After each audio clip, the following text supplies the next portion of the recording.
77వ గణతంత్ర దినోత్సవ వేడుకలకు ఢిల్లీలో కర్తవ్యపథ్ ముస్తాబైంది. గత ఏడాది కంటే ఈసారి భారీగా వేడుకలను కేంద్రం ఘనంగా నిర్వహిస్తోంది. ఈ వేడుకల్లో మొత్తం 30 శకటాల ప్రదర్శనకు రానున్నాయి. వీటిలో 17 రాష్ట్రాలు కేంద్రపాలిత ప్రాంతాలకు చెందినవి కాగా 13 కేంద్ర మంత్రిత్వ శాఖలు విభాగాలు సేవలకు చెందినవి. స్వతంత్ర కా మంత్ర, వందే మాతరం, సమృద్ధి కా మంత్ర, ఆత్మ నిర్భర్ భారత్ అనే విస్తృత ఇతివృత్తంతో ఈ శకటాల ప్రదర్శన ఇవ్వనున్నాయి. దీనికి సంబంధించి మరింత సమాచారాన్ని మా ప్రతినిధి సతీష్ అందిస్తారు.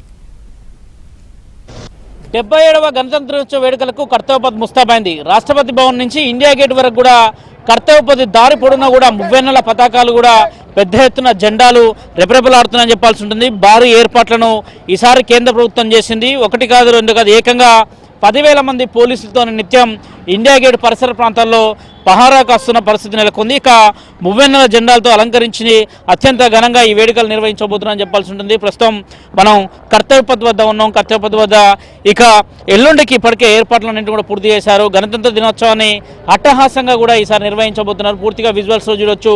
150 ఏళ్ళు పూర్తి చేసుకున్న వందే మాతరం సందర్భంగా, జాతీయ గీతం వందే మాతరం సందర్భంగా పెద్ద ఎత్తున హోర్డింగ్స్ని కూడా నిర్వహించిన పరిస్థితి ప్రస్తుతం మనం విజువల్స్లో చూడొచ్చు. ఎక్కడికక్కడ కూడా ఏర్పాట్లను అయితే చేస్తున్న విజువల్స్ చూస్తున్నాం. మరోవైపు పోలీసులు పెద్ద ఎత్తున కూడా 10,000 మందితో పోలీసులంతా కూడా పహారా కాస్తున్న పరిస్థితి ఇండియా గేట్ పరిసర ప్రాంతాల్లో నెలకొందని చెప్పాల్సి ఉంటుంది. ఇక ఈ గణతంత్ర దినోత్సవ వేడుకలకు ముఖ్య అతిథులుగా యూరోపియన్ ప్రెసిడెంట్, యూరోపియన్ కమిషన్కి సంబంధించిన వారు హాజరవుతున్నారు. ఇక ఎలాంటి అవాంఛనీయ ఘటనలు చోటు చేసుకుని ఉండేలా భారీ భద్రతను పెరేడ్ జరిగే ఇండియా గేట్ పరిసర ప్రాంతాల్లో 3 అంచెల భద్రతతో ఏర్పాటు చేస్తున్నారు.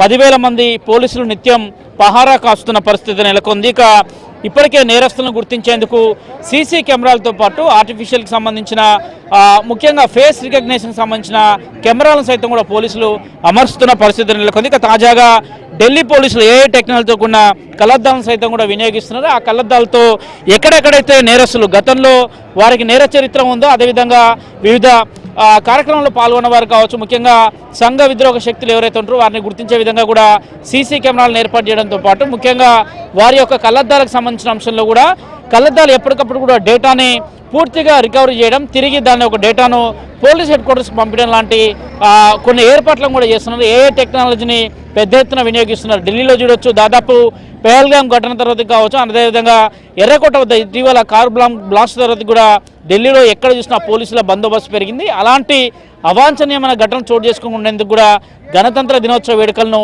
ఏడాది అట్టహాసంగా నిర్వహిస్తున్న ప్రధానంగా రాష్ట్రపతి భవన్ నుంచి కర్తవ్యపథ్ మార్గం గుండా ఇండియా గేట్ వరకు కూడా, అంటే దాదాపు ఢిల్లీలో సెంట్రల్ ఢిల్లీ అంతా కూడా పోలీసుల సరౌండింగ్లో ఉంటుంది. మొత్తం మెట్రో స్టేషన్లు అన్నింటినీ కూడా గణతంత్ర దినోత్సవం రోజు మూసివేసే పరిస్థితి అయితే ఢిల్లీలో ఉంటుందని చెప్పాల్సి ఉంటుంది. ఇంకా ఈ గణతంత్ర దినోత్సవ వేడుకలు మాత్రం అత్యంత ఘనంగా కేంద్ర ప్రభుత్వం నిర్వహిస్తుంది. ప్రస్తుతం ఇది ఇక్కడ తాజా పరిస్థితి.